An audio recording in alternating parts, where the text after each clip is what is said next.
Les avocats de l'ex-première dame Simone Gbagbo suspendent leur participation à ces assises jusqu'à nouvel ordre.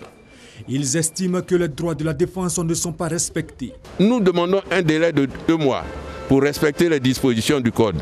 Mais la Cour peut dire, vous demandez un délai trop long, moi je fixe, par exemple au 1er janvier ou au 2 janvier, et je demande à ce que ces témoins-là viennent. Tant que le droit de la défense n'est pas respecté, nous suspendons notre participation.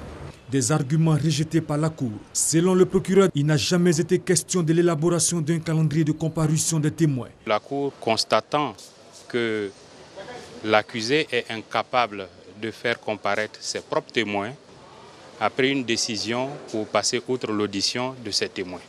La défense avait également demandé que la Cour puisse se transporter jusqu'à Abobo, sur les lieux de la marche des femmes d'Abobo, sur le lieu du bombardement de Siaka Kone et autres.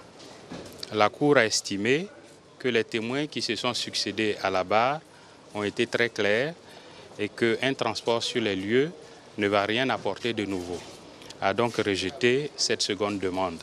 Dans ce cas, que prévoit la loi? L'article 317 dit que l'avocat qui soit a été choisi ou a été désigné, s'il ne se présente pas, alors le président commet un avocat d'office. Si demain ils se présentent, on va continuer avec eux.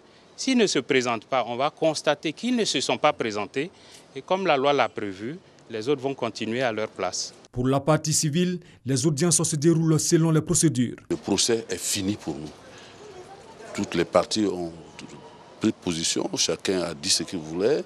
Et pour nous, le procès ne peut pas être discrédité, puisqu'ils ont participé jusque-là.